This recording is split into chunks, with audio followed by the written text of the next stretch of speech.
Hello gamers and welcome back to a live rendition of a buff breakdown. We got another strange fake banner today. Sadly not a new servant one. We got one with Johanna and 100 personas on raid up, and unfortunately for Johanna, no new buff for her, but we did get a buff for HASSAN of the 100 personas. So we got a low star buff this time, which is pretty cool. It's a skill buff in this case. But yeah, let's just jump right into it. Oh yeah, apologies. This video will come out a bit later than usual. Normally I have time to upload these before my streams, but I went live early today, so this is up a bit later, so forgive me, please. Anyway, let's check the skill. Interestingly enough, it's a buff to her first skill. I was really hoping and expecting the third skill, because in my opinion, the third skill is absolutely terrible. It is only a heal that removes all her buffs on a 6-turn cooldown. Is very, very bad, but they decided to buff the first skill instead, I guess. But yeah, previously on a 5-turn cooldown, she got 20% MP gain for 3 turns and 40% star gen for 3 turns.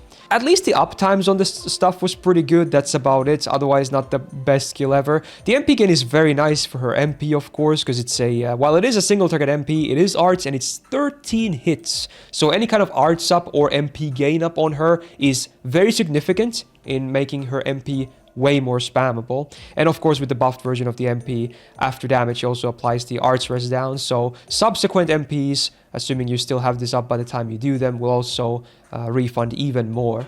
So that's why the skill, I guess, wasn't the worst. It's definitely not her third skill, but yeah, let's see what they did. So now on the same 5-turn cooldown, everything that I just listed remains the same. So the MP gain is the same, the star gen is the same, but we have, what, 3 new lines. So first of all, 30% battery on use. Yay, she now joins the ranks of like most servants in the game that now have some kind of a battery in their kit.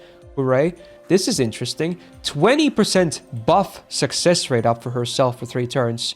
This is significant because her second skill is awkward. It was a 1-turn evasion or 5-turn cooldown, which is not bad, actually, it's pretty good. But then it had an 80% chance to give her a 30% rainbow for 3 turns, and they're all individual 80% chance rolls for every card type. So with this, you do the 80 plus 20. Now with the first skill, you can now guarantee the rainbow. Woo! Honestly, you didn't really care too much if especially the Buster misses. Or the quick one was a bit sad, but if you miss the arts one, you're really sad because that's the main one that you actually really care about on her. So now being able to guarantee the full rainbow, hey, that's pretty cool, man. And finally, on the first skill buff, we have 30% crit damage for herself for 3 turns. Quite an interesting choice, because yes, she's an assassin, but I don't think she was ever really that crit focused. She can still generate some stars, despite being arts focused, though. But yeah, maybe not what I would have had it personally. But I guess they kind of wanted to have some kind of more damage for herself, besides just being that MP spammer. Oh, but yeah, wow, honestly, now on a 5-turn cooldown, this skill is really strong. Like, this is better than some SSR skills. They love to do this, like, make some random-ass low-star skill suddenly, like, crazy with a buff. Like, this is a really good skill, considering it's 5 turns of cooldown. And it's a pseudo buff to her second skill, like I said, because the rainbow is now guaranteed. And better yet, they share the cooldown, both at 5 turns, so you will always be able to guarantee this rainbow, hopefully. Granted, it is her evasion as well. So maybe you would like to hold on for that. But luckily for her, she is arts. So defense from your supports is a bit more readily available. So chances are you might be able to just yeet the evade in favor of getting the more offensive side of the skill on cooldown every time. Pretty good buff, I want to say. I'm still kind of shocked they didn't buff the third one though, because the third one is just terrible. It's even worse now, actually. So it actually just got worse because she just got more buffs to her kit. She now has this buff success rate up and this crit damage. So using the third skill now feels even worse because the only reason you would use this skill is to heal yourself, right? So chances are you would never use this turn 1, but that means whenever you do use it, chances are you will have some buffs up, because otherwise you'd use it on turn 1 before your other buffs, so it doesn't matter. But like, what is this skill? It's so bad. This skill is god-awful. It's terrible.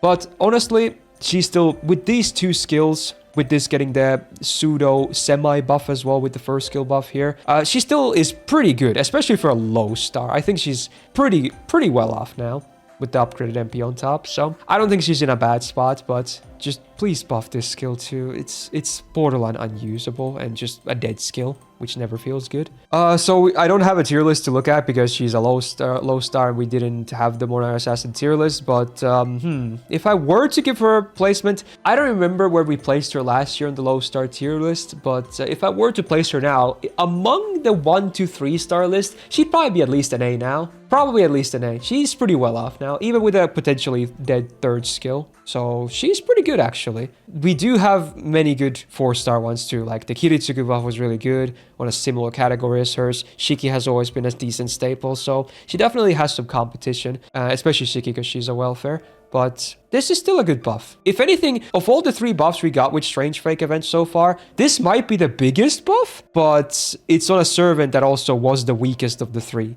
So I guess it kind of makes sense and balances out like that. It's nice to see more buffs. Sad for Johanna, no buff, but there might still be more. We're only like, what, 5 days into the event now? So you never know. But yeah, unfortunately, no new banner today. Chances are it's going to drop on Saturday, which means if it does, unfortunately, there will be no tier list this week either. So there will be potentially a 2-week gap. I will apologize in advance, but you will see, I promise you, you will see the extra tier lists. It's just that they really had an unfortunate timing with the big updates to this event. If the banner drops before Saturday, then you'll still see it on Saturday, because then I'll have time to, then we have time as a whole team to do it. But if the banner 2 is on Saturday, then yeah, just expect new servant gacha and hopefully first impressions as well instead of a tier list. Disclaimer. But yeah, that'll do it for this buff breakdown. Very nice. Hopefully more to come. Leave a like on this video if you enjoyed it. Really helps out, of course. Do subscribe not to miss out on future ones. Hit that notification bellerino so you don't miss out on any of the future videos. Shout out to my patrons on the screen right now for supporting the channel. And otherwise, hey, have a great rest of your day whenever you're watching this. And we'll be back with hopefully some cool content still this week. See you then, and bye-bye.